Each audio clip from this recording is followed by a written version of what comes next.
margin. Get ready to stop the clock and start timing, and do it now, for goodness sake. Here we are, O'Connor crosses the line. Where is Evenepoel? He'll be round before you know it, and here he is. He's a great rider, he's a great leader of this race.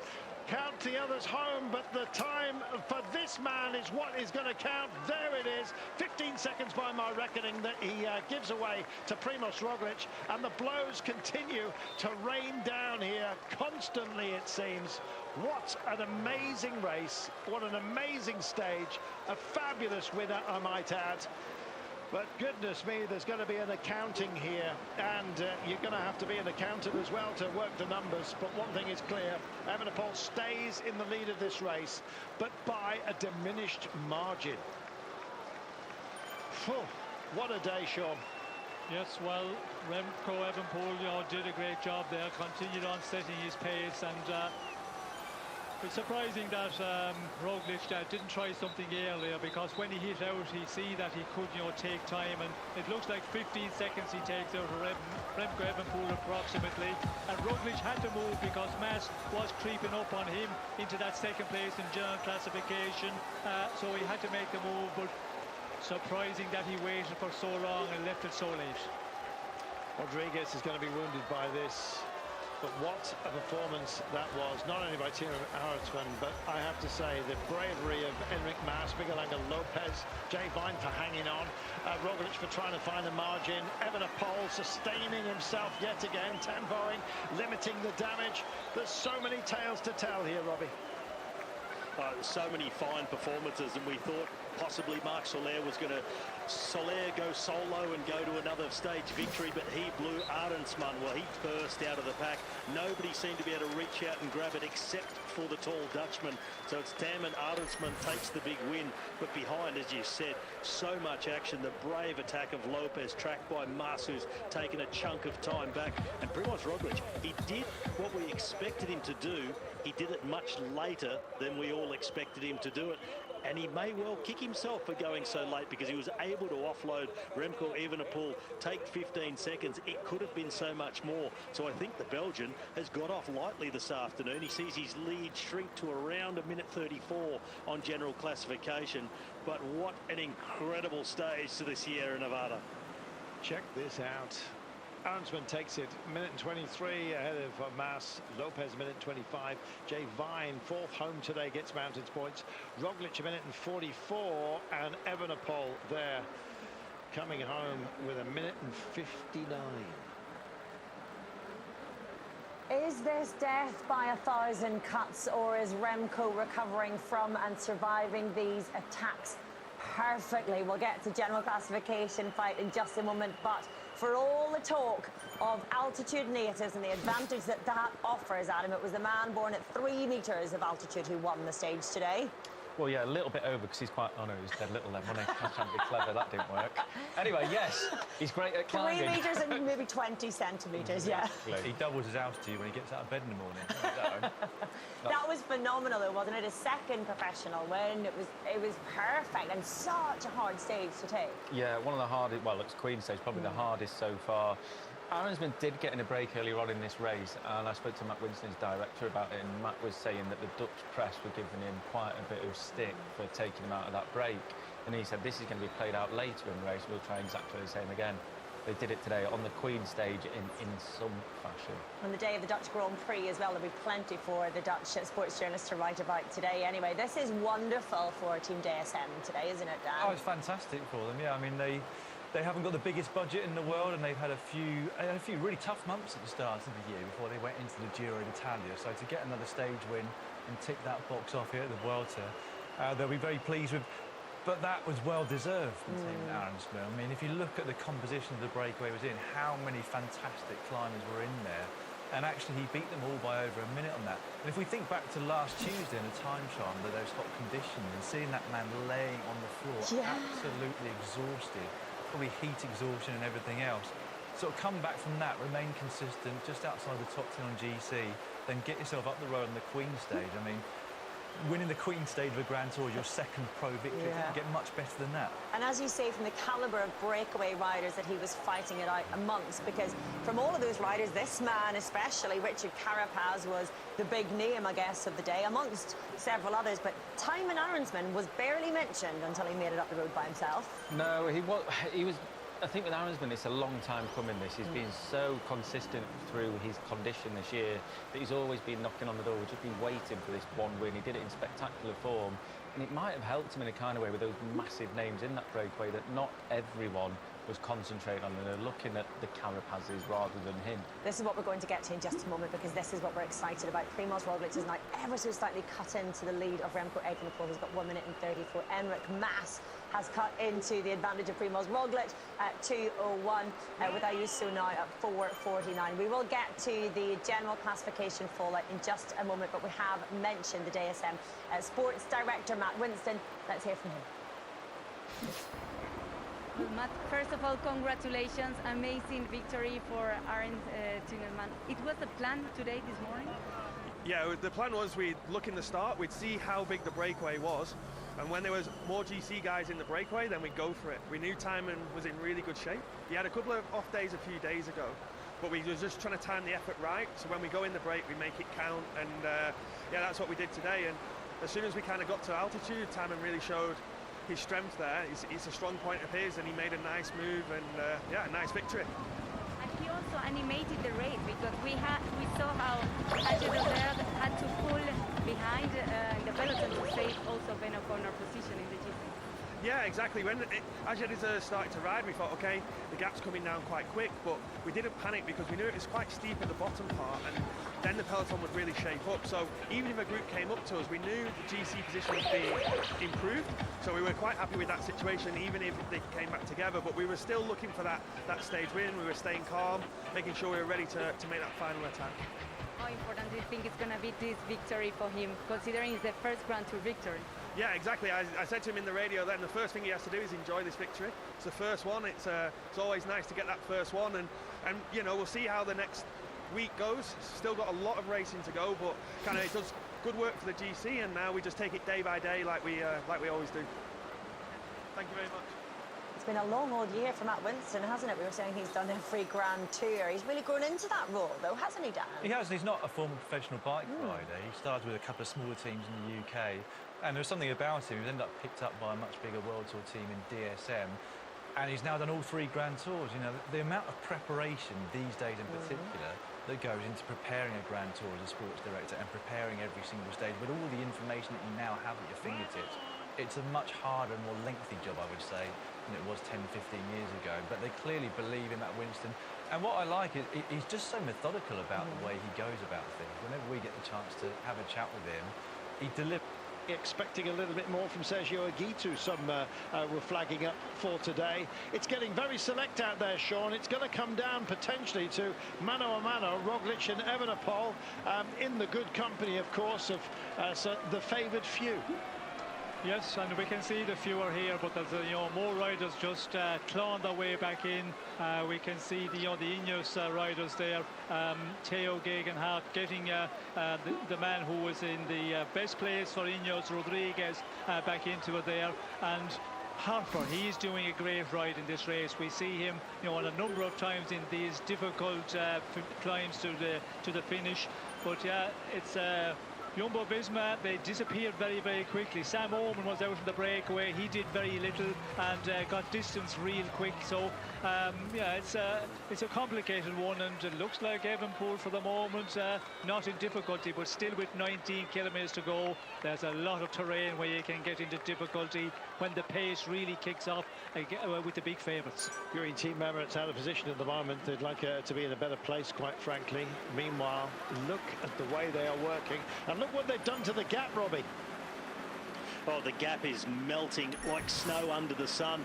But when we talk about those riders who've been distanced out like Almeida, it's not just the pace being set by Jumbo-Visma, but the positioning of their team relative to others in that main group, it was so technical coming into the bottom of the climb, all those twists and turns, and with the big acceleration coming then from Jumbo, it absolutely split the bunch to pieces, and a lot of riders have been caught out of position, like Almeida now, using a lot of energy trying to chase back on, and it was a very, very select group of favourites left at the front. Behind Harper was Roglic, then you had Remco Evenepoel, Ben O'Connor was there, Lopez and Mas, and there was only one rider then. I thought it was from Intermarché, who's now been dropped off that group, but there were a lot of others missing out of the top 10. Certainly are. Now look how diminished this is. We have 10 here in the break. It includes Carapaz, double stage winner. Nearest to us as far as the camera is concerned. That's Sebastian Reichenbach in the bleu, blanc et rouge of Groupama Francis Deschênes. It looks like Carapaz is just starting to struggle at the moment. No surprise considering the 2 stage wins out of 3 available to him. Victory for him yesterday, of course. Doing a fantastic job here. Chris Harper with Primož Roglic, and looking through, that's Evenepoel in the red jersey. We also here have Enric Mas, of course. Theo Gegenhardt had his issues a little bit earlier on today, has recovered nicely. I think he had a puncture. Meanwhile, trying to keep cool, and a difficult thing to do. Almeida and Polans stuck together, as you can see, and they're 3 minutes and 44, so they're about 30 seconds thereabouts down on the group that they would like to be part of.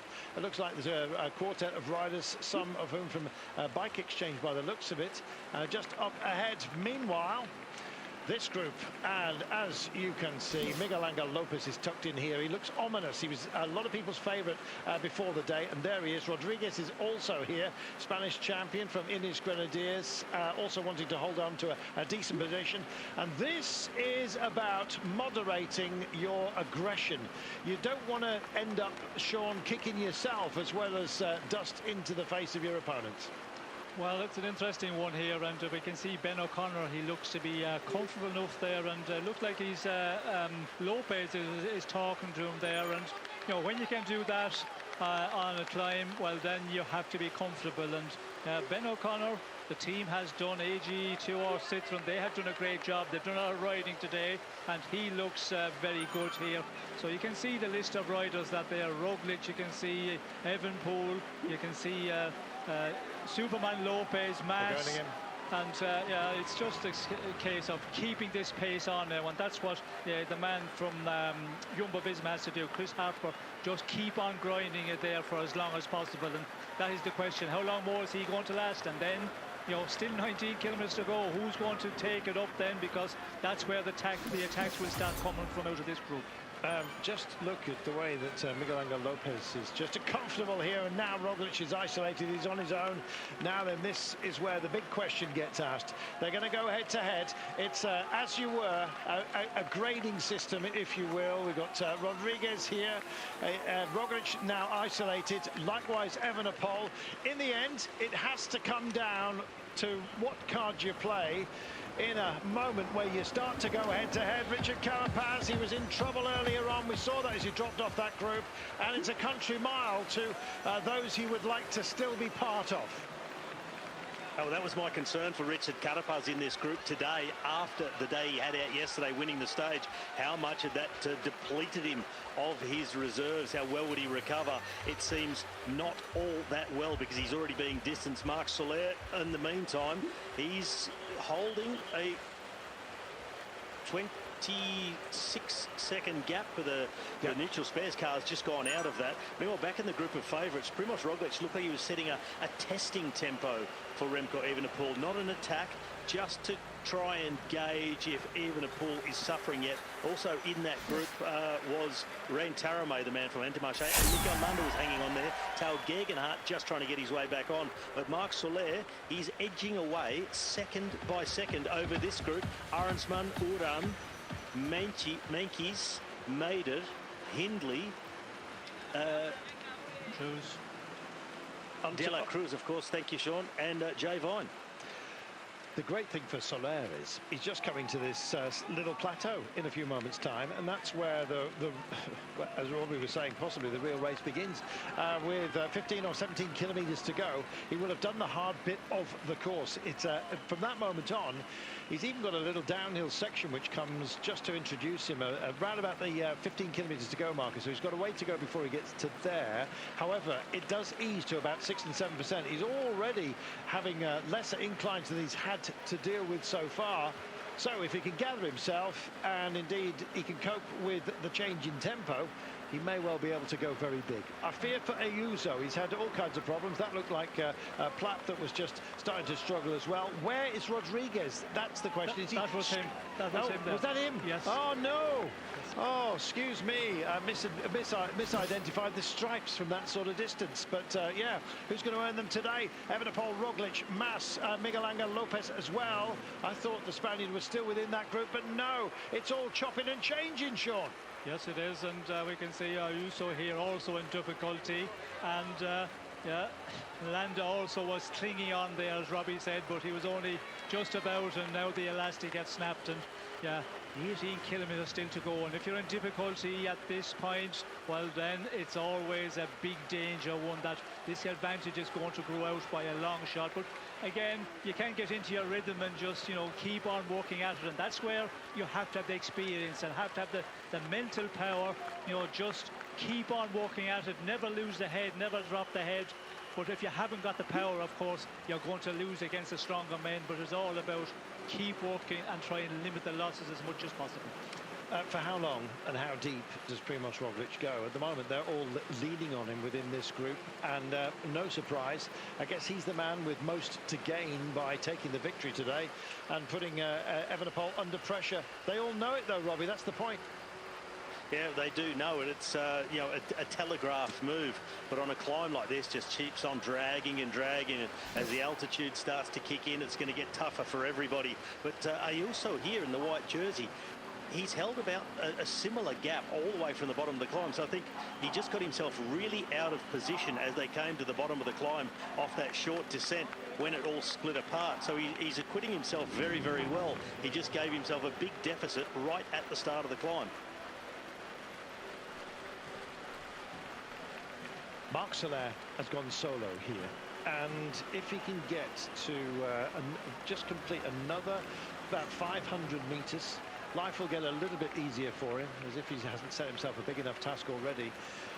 He's got 26 seconds as it stands over the chase, and I'm actually not sure whether he's going to have the capability of holding on to it. He blows hot and cold even within 100 meters. So it's very difficult to read this man, but at the moment consistency is what he is displaying on this climb. It will change just a little bit, and so indeed might the complexion of the top 10 of Tiemann Arensman on your screen right now, with Rigoberto Urán just tucked on his back wheel, can actually make something significant out of this group. They hold an advantage over the red jersey group, which is of course on your screen now. And as you can see, it's a modest advantage, but it may well hold. It depends on how they have managed to hide themselves within what was a very big break at the beginning of the day. 29 members of it, of which this man wants a second stage win. Don't forget, he won into Bilbao. Very different day to this. A whole sequence of climbs ridden in at pace, but he's showing that when it comes to real sterling inclines, he can cope with this as well, Sean. He's doing a fantastic job.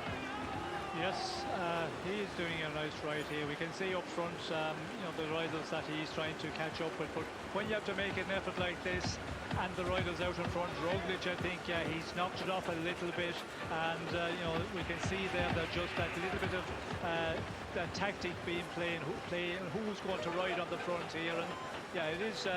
Roglic will have to ride, but we can see Lopez as well. We talked about him a lot after yesterday's performance. You know, he'll be thinking this stage, the altitude, all of that, he's going to have to try something. And yeah, up front, they're still working together pretty well. Although I think Arensman is the man who is being lent on here, because they know he is the one that want to push on. And yeah, the advantage they have at the moment, is it going to be enough? Looking that is going to be highly unlikely. But again, we might see this rivalry between the GC men, and nobody wanted to really kick it off full gas earlier on in the climb. I mean, in the 15 kilometres to go, they might wait until the final number of kilometres. Oliveira will not be helping Enric Mas by the looks of things. and it is Evenepoel who's making a statement now, and in fact he's got a little bit of a gap here. This is fantastic. There is Roglic, who's been lent on just as Maida has. Of course, Aronsman, I beg your pardon, in the group up ahead, and now Roglic just comes to the back, and maybe this is Evenepoel that's sensing a problem for Primož Roglic, who went back to the cars, don't forget, took himself a bottle, had to work his way back in for his teammates, had to call off the hounds, so to speak, and we're starting to see holes in boats all over the place here. Nobody's setting sail just for the time being. But Robbie McEwen, this is a fantastic display, I've got to say, by the race leader. He looks strong. He looks strong, he looks confident, but he looked so good yesterday as well, to the very moment that he lost the wheel and ended up losing himself almost a minute. And it's a lot of fun and games up there at the front, and I think a lot of tactics and bit of fluff going on. And Primož Roglic, I think he just wanted to get a really good gauge on everybody else in the group and let them come towards the front and do a little bit of the pacemaking, because after all, the gradients for the rest of this climb are no longer very steep. So it's more the altitude and the duration of the climb that's going to be the enemy, more than the percentages. Well, just as Primož Roglic was being lent on as the man who could take the greatest advantage amongst the group of favourites, same deal is having to be borne here by Tjeerd Aronsman. He's being lent on good and proper. And this now is Evenepoel with the whip hand. And the man on the back of this string, as you can see, is Primož Roglic. Now, Roglic went very deep yesterday and then eased off. It was as if he couldn't take further advantage of a struggling Remco Evenepoel, who then refound his rhythm. And Evenepoel is setting a fantastic rhythm right now, Sean. And is it something that Roglic can dance to? That's what we're asking. Well, that is the question. I think Evenepoel is wondering as well, is Roglic suffering a little bit here? Is that why he went to the rear of this group? Or is it the reason he just wanted to have a look at everybody? A small group like this, it's not a problem when you sit on the rear and you're still very much close to the ones you want to keep very close to, in case they try and attack. And at this point, with 16+ kilometers to go, Evenepoel is going to continue on setting the pace. And if you're the race leader and you like to have a nice pace all the time, you don't want to slow down too much, this is what you've got to do, and just keep working on it. But I think there's possibly some attacks here with some of those riders, and there's still a lot of time to do that, because this 16+ kilometers, I know the gradient is not as difficult, but again, when you just go full on, it hurts at this point in the race after such a hard day and after so many days of racing. I fear, Robbie, for Primož Roglic at the moment out of that group. Well, I actually am wondering if this is a trap that's being set by Primož Roglic and Jumbo-Visma, to be honest. On a climb with these gradients, it's a significant difference for these riders. The speed that they ride on these climbs, it's an advantage to sit in the wheel. It could well be that Primož Roglic has dropped to the back of the group, maybe play that wounded duck, lull the others into, oh, I'm suffering a little bit, give a boost of confidence to Remco Evenepoel. He goes and rides in the front, he sets the pace. Roglic enjoys some time in the wheels, and if it is an elaborate trap, it will be a mastermind move. But only bang. Time will tell, of course. Yes, exactly. And that's what it could well be. Bang, good night, Irene. And he could ride away from Remco Evenepoel yet again. Riding away from the chase group at the moment is this man, Marc Soler. He holds a margin of 43 seconds. That is a handsome margin. Let's see how he copes with a change in tempo, shall we? Because he's just about to come to that point where he goes downhill. He'll come round this little headland, and then he has a short downhill run. It's only about 350, 400 metres. And we'll see what it does to his rhythm. At the moment, he's been setting a fantastic tempo for himself. And we said, answering all the questions he's been posing himself. Gap down to 40 seconds, which suggests that the chase now is working. And what about this man? Is he going to be able to work over those around him? Ben O'Connor sits in front of him, as you can see. Then it's Enric Mas with a big M upon his backside. Then we have Miguel Angel Lopez of Astana. And then we have Remco Evenepoel himself. We were wondering about the strategy of Evenepoel to send two riders into a very big breakaway earlier on today, and how much help they will be able to offer him. And right now, he's just got to help himself, if he possibly can. Is Primož Roglic at the back of this group? Is this kidology, Sean? Is he going to regather himself and attack later on? And what's Remco Evenepoel got? These questions I know there's no answer to. We're going to have to let the riders do the talking. Yes, well, I don't think the riders know themselves, because you can be feeling good. Roglic might be feeling, quite okay. But Remco Evenepoel is setting the pace on the front, and that is probably the situation that Roglic won for the moment, because close 15 kilometers for the leaders, let's not forget. So the GC men are further down this mountain, and you just allow him to continue on there, and then you try and attack him from behind with that sudden burst of speed if you can. And that is the question, how good all of those men are fighting now for this win in the Vuelta are. And you never know as a rider, you know your competitors very well. Roglic will know all of those riders. You're feeling good, and you're convincing yourself, well, I can do damage here in the final number of kilometers, maybe 5-6 kilometers out, and really go full gas from there to the finish. But suddenly there's somebody can mark you, and maybe more than one can mark you, and they can follow you, and they attack over the top. But that's the great thing about bike racing. That's the exciting part of it for us and for our viewers. And as a rider as well, you just never know how good the rest are. Well, the man dropping back for Remco Evenepoel out of the original break as well. That's going to be welcome. I guess we're going to see how much help can be offered up by somebody who's been up the road in a breakaway all day for you. Will the plan work, Robbie? Well, I haven't got the answer to that at the moment, but one thing we do know is they've come up with a pretty decent plan for Louis Vervaeke. Ride along with the break, get onto the climb, save himself until Remco Evenepoel reaches him, and exactly now is when his job commences, Louis Vervaeke. So the plan is working at the moment. Evenepoel has a teammate sitting in front of him. Meanwhile, back to Marc Soler. He's edging further and further away now, has 46 seconds. And on that top graph, you can see Ayuso, he got so close to that group of the GC favourites, and now he's starting to fade a little bit again. And a little bit of respite now for Marc Soler, a little bit of cooling off, time to roll a bigger gear, keep the speed up, and just enjoy a little bit less pressure on the legs before the road kicks up again. And that is how short that little downhill section is, because bang in your face. Yeah, straight onto not as bad a margins, I must say. 5%, 5.7, picking up within the next, 6 or 7 kilometres, hovering around about the 5% margin, excuse me. I think he's got what it takes today, Marc Soler. But you think 14.4 kilometres, he's nearly there. He's not. There's an awful lot of this day still to go, and the last 5 or 6 kilometres, we're back to those gradients that really can hurt, and we're kicking up again to around about the 10 margin on occasion, and in some of the turns it's going to feel even worse than that. So can the battle plan have worked of posting some riders into the breakaway? I don't think it was the original plan, but it seems to have worked. Don't forget, Roglic called his men back far earlier than Evenepoel. Has he managed the margin as well as he possibly can? Our race leader, that is, after the disappointment yesterday of losing time to Roglic, the man nearest to you on the back of this string. Who knows? And the wrestle still goes on for Ayuso. He's just about to tag here Rodriguez, Robbie. He is. Rodriguez dropped a little bit earlier, still battling on the two young Spaniards. But up the front, Louis Vervaeke, for him, there's no reason to ride at his absolute limit. There's nobody that in front that Remco Evenepoel needs to chase. He has no concern with the riders who are up the road.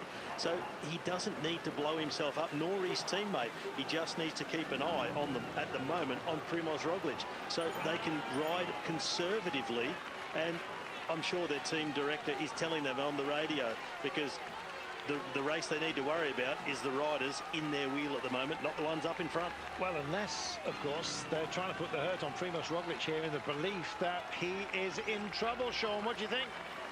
Well, that is a possibility, but again, that's a risky one, because if you have a teammate here, let him set a strong pace, but do not put him into a pace-setting way. He's not going to last that long, and there's a long ways to the finish here, as we can see. A little bit of a respite, but then it goes up again, and the gradients, it does go up to pretty steeps up all the way. 6%, 8%, kicks up quite a bit more in places, and this is a long ways on this climb. And you need your teammate to stay there And if you can set a little bit of a slower pace, you can stay on the front for much longer. But is it a tactic that they feel that Roglic might be in difficulty? Time will tell. A long road to redemption. I'm afraid that Ayuso are just losing the back of the group he was with, a group of favourites, and finding himself disengaged, and that margin seems to be stretching. It's around the 30-second marker now. He's bravely fought to hold on, Robbie, but it's just working against him now. Yeah, well, he's holding them quite well. He was at 30 seconds. This is Carapaz, who's been dropped out of the front, and he's just been passed by the group of favourites. He's on the lookout for his teammate, Carlos Rodriguez, who's coming around 30 seconds, 23 seconds behind. So Carapaz now has a job to do from being in the break and one eye on the stage win. He's now gone into domestic mode. But in this group, I think that Primož Roglic is waiting for the altitude part of the climb, the above 2,000 metres. I think that's got to be the plan after what he showed yesterday. And Superman Lopez, we know he loves it when they get to the highest highs. Indeed. Well, Miguel Angel, there he is, sitting in third wheel at the moment, just on the back of Evenepoel, who of course is being guided at the moment by Luis Vivaika, who dropped out of the break. All hands being called to various pumps at the moment, and you've seen that we also have had Richard Carapaz dropping back to try and help out his teammates, Carlos Rodriguez, the Spanish champion. What a roster of greats, Sean. The pecking order constantly filters down to very, very few. And here is Carapaz, who's been called to duty. How much do you think he's going to help this pair? Well, I think Carapaz will do quite a good job here, because he's not going to have to ride at a super strong rate, because Carlos Rodriguez, I think he's in difficulty here. So you have to nurse him up the climb and just keep him going to his maximum, but not pushing him into the raid at all. Otherwise, you're going to explode totally. And he's probably done that already, trying to follow in the earlier part of this climb, and just continue working on it here. And it's an interesting one now, because the leading group here, Ben O'Connor, he was at 9+ minutes, so there's a lot of the men in front of him scattered all over this mountain. It will depend on how well he will ride his final 12.5 kilometres, when the attacks will come from some of the riders, notably Lopez. He has to attack, but yeah, you can see the advantage out front at the moment. It's looking good. 2:13 for the red jersey, so yeah, it's very much doable in this final 12 kilometres if there's somebody here in this group of the big favourites who really feels good, and they can kick on quite a long ways out, and I mean in the final 6-7 kilometres at least. I'm just wondering who's going to push on out of the break. I'm looking at Louis Meintjes at the moment. I'm just wondering whether it's he that is going to change the tempo in the last run to home. But the margin at the moment that Marc Soler has is a handsome one. It's up to 52 seconds, Robin. Yeah, well, if they're going to catch him, someone's going to have to make a move, because we know Marc Soler, once he finds his tempo, he's not a guy that just crumbles and comes to a standstill. He's often quite the opposite. He comes to more of a standstill in the start of the climb, then he finds his rhythm and rides his way back through nearly everybody. He's already in his rhythm, so that is an ominous sign for those trying to chase him, and they're losing more and more time. We're back here in this group. Ben O'Connor in the brown and white here from AG2R. He is still behind, virtually on the road in GC, behind Hindley and Arensman, still under threat from Louis Meintjes. So at the moment, he is one who really needs to push as hard as he can to try and catch all of that break and defend his position on the GC. Almeida now, he's riding his way back up to Ayuso, his teammate. You wouldn't know it, 3 teammates spread all over the mountain. But here comes Almeida, back also to the wheel of Rodriguez, on the back of his own teammate Carapaz, and they're making inroads now. They're getting closer and closer. 23 seconds to the group, led, fortunately for them, led by the teammate of Remco Evenepoel, who is Louis Vivaika. This is their chance to get back in contact while Vivaika is setting the pace. It's a phenomenal effort, this, by Richard Carapaz. Doing a great job for Rodriguez, but almost accidentally helping out Ayuso. Good and proper. Here is Marc Soler, UAE, having a great day. Well, damage limitation perhaps for Ayuso a little bit further back down the mountain, but this man, Marc Soler, is chopping it down with the edge of his hand at the moment, as Jimi Hendrix would have said. He is setting a fantastic rhythm. He's just dropped a handful of seconds at the moment.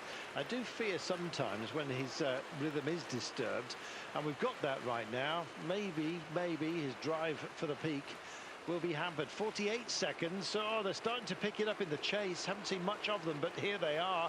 Jay Vine still very much involved, and if he can dig deep like he has done in the past, and all of a sudden very late on, Sean, show his credentials. He wants mountains points. He'd like another stage win. Jay Vine might get greedy here. Well, it's possible, and there's a lot of riders might get greedy, and you can see the riders, you know, Menke is here, you can see Maida, you can see De La Cruz, the man from EF Education who ran. There's a lot of very talented riders here who, yeah, you would expect to have something more to give. 50 seconds, it's not a lot when you look at 11 kilometers to go, and 2:11 back to that group of the red jersey. That's not a massive gap either, and if Miguel Angel Lopez, for example, if he hits out, you know, he can climb at such a rate, the altitude as well, he can manage that very well. So there's no guarantee who's going to win this stage. I think it's all to fight for in this final 10 kilometers, and depend on those guys here in this chasing group behind Soler, how much they have got to give, or, you know, are they all feeling the effects after being out of the breakaway and back in that peloton of Remco Evenepoel as well? Is there a lot more to give from some of those riders? That is the question at the end. Well, they are at least, Robbie, working together now, the breakaway. They were leaning on Aronsman, weren't they? And we've got an attack here. It's Miguel Angel Lopez, I believe. We'll wait and see. Camera just cuts away, and look at that. He's away. See ya. I'm out of here. And indeed, there's a stage win up for grabs here. He's done it before. Can he do it again, Robbie? Well, he certainly can, because we've seen him do it before on very, very tough climbs in the Tour de France at high altitude. And this is just a sensational attack by Superman. Looks over the shoulder, sees a big gap still. And Remco Evenepoel, he's content at the moment to leave Louis Vervaeke sitting on the front. On the radio is Enric Mas. He's giving the news through to the team what's happening. I'm sure they can see it on their screens. But now the weight of the race falls completely on Remco Evenepoel. His own teammate Vervaeke will not be able to close that gap to Lopez, and there's going to come a point where the leader's going to have to do it for himself, and that's where the others start to rub their hands together and take advantage of the work that has to be done on the front. Well, they're starting to exchange now. Primož Roglič has moved up off the back of this quintet now.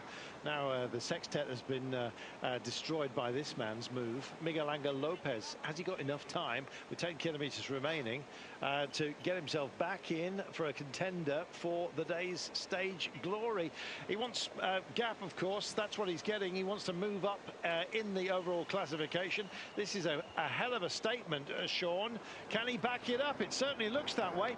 Well, it looks good, and Miguel Angel Lopez 6 in the GC, and he's at 6+ minutes down. So for Remco Evenepoel, is not a panic situation at all. Leave his teammate, just tap out this good strong pace here. And the surprising one, that Primož Roglič did not try and match it, and we can hear Mas having a go now. This is going to shake things up now big time. He drifted off the back there. I was thinking, is he struggling or is he going to go for it? And he went straight into the pocket, comes by them, and he set off in hot pursuit after Miguel Angel Lopez. What a punch-up we've got here with Roglič still staring down at Evenepoel, and it looks like Vervaeke may well have just started to run out of resources, and Roglič goes to the back, and suddenly there's a gap here. Now then, sailing into this goes Ben O'Connor. Roglič just tries to tempo and stay with it, but looks like he may well be in trouble. Is that a crack that's going to turn it into a fissure? And there, clearly made aware of it, and oh, that's great, sprightly. You saw that from Evenepoel. He sort of says to Vervaeke, come on, get back in, let's get going, let's do this. Great demand and great punch as well coming here. Consistency, I should say. What an amazing drive by Richard Carapaz to drag single-handedly, it seems, not only Carlos Rodriguez back into this group, as if they do indeed come together, it looks like they will. Ayuso's also got a free hand here. This man, well, he's had to basically play his game. He's got to play his cards, and it's got to be now. The question has been asked, by, of course, Miguel Angel Lopez is just up the road ahead of him. 9.2 kilometres to go. That's for Marc Soler, don't forget. No more timings on the gaps for the time being. They're just coming under the 10k to go banner. No panic from this group just for the time being, but it started to fracture just up ahead of them. It is all kicking off here, Robbie.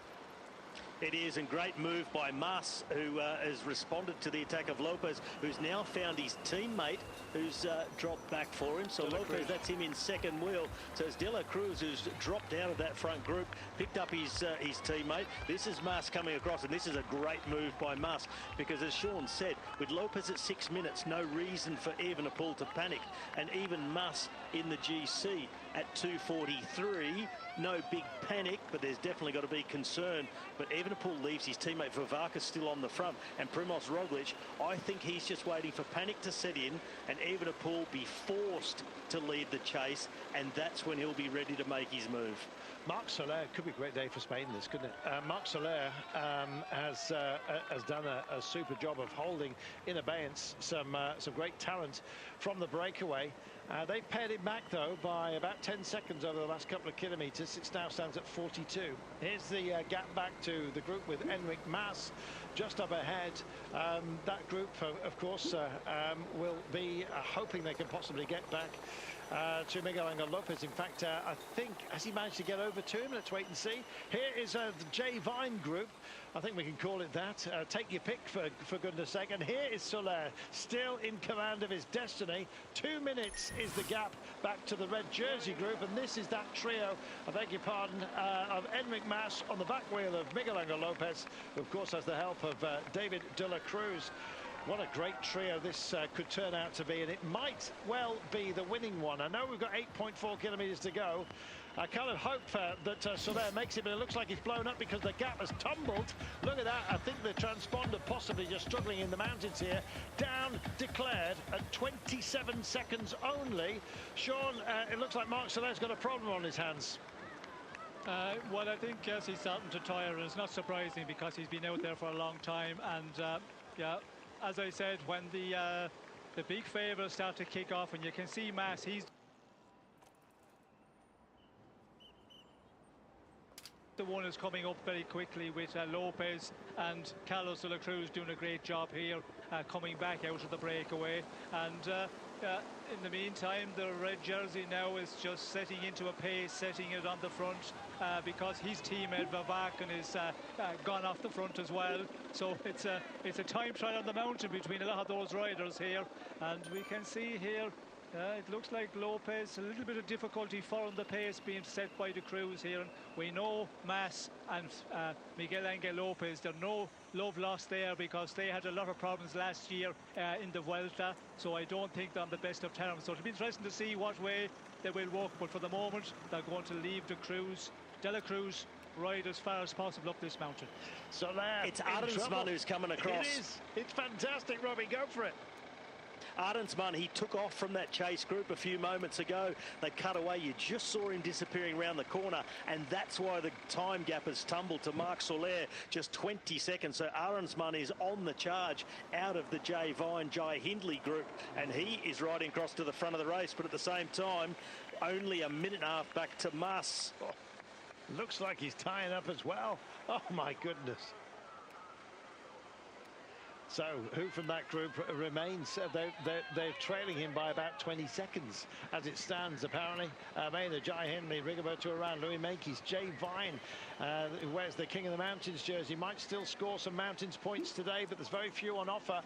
Meanwhile, still grinding into the mountain is Soler, but he's only got 14 seconds over the chaser Arensman. Meanwhile, back to this trio. This is Primož Roglic, Ben O'Connor, Remco Evenepoel, and they're a minute and 51 in arrears with 7.5 kilometres to go, and the hurt is about to be poured on to Marc Soler, not least because Arensman's bridging over to him, but the gradients will start to tell against them yet again in what will feel like the most painful part of this course, Robbie. And this is where the altitude starts to kick in too. Indeed. We spoke about it earlier, around 7.5 kilometres to go. They're now at 2,000 metres above sea level. This is where it really starts to hurt. And oh, look at Ahrensman just pedalling across the gap. And I don't know if Soler has blown or he's just realised he's coming. I'm going to take a breather and wait for him. But everybody's starting to get in trouble. Do you know what? There is wreckage all over this mountain, Sean, and it's going to be of ambition, I'm afraid, by the end of it. Yes, it is, and you know, there's a lot to be done on this mountain. 7.3 kilometres to go. You can see some of the riders as well. Ahrensman there, he was in the big ring, and a lot of the riders we could see, Roglic and the rest, they were also in the big ring on the section they're on this time. But I think as we get further up, that will be the change. You can see here, Evenepoel is still, you know, on the big chain ring, so that tells the gradient is not really steep where they are. And it's, you know, it's amazing, those guys, the gear they can turn around on a climb like this, and the gradient, you know, is a pretty steep one, but the power they have got. But as they go further up, when it really kicks up to higher gradients, that's the time there will be a change in the gearing. You have to go down to the inside ring. I would expect so. Gio Ahrensman was called out of a breakaway a few days ago and did not look happy at all. Today he's been allowed his head. He was called out of the break on stage 9 so that he would have a better chance of producing something special when it came to the time trial. They said basically preserve yourself. Right now he's turning himself inside out, and O'Connor, if that was a turn, it was one of the shortest we've seen so far, and Roglic opened up and let him slot back in. Who's struggling out of this group, Robbie? Who do you reckon? Well, I don't know any of them are absolutely struggling at the moment, but what I really want to know is who's got the legs to go that extra acceleration. And I've been thinking since the start of the climb that Roglic has been playing his cards really cleverly all the way through this stage so far. But has he got enough? And Soler now, he's being distanced. Ahrensman has got rid of him. The man who's only won one race in his career. It was last month in the Tour of Poland, an uphill time trial. This could be his first Grand Tour win coming up to the big hairpin. Just 6.5 kilometres to go for the Dutchman. Well, he lost out on a couple of stages, don't forget, in the Giro d'Italia this year. But when it came to the Tirreno Adriatico, prior to that, we knew all about him. Of course, 6 in GC, and he is a man who opened a few checkbooks, cranked them open, I think you might say. He is a phenomenon, is Timo Ahrensman. And at the moment, there he is doing a Tommy Vogler, the invisible ice cream out in front of him. Well, he likes the taste of the battle today. And in fact, he's got a margin, and this one I think he will probably carry to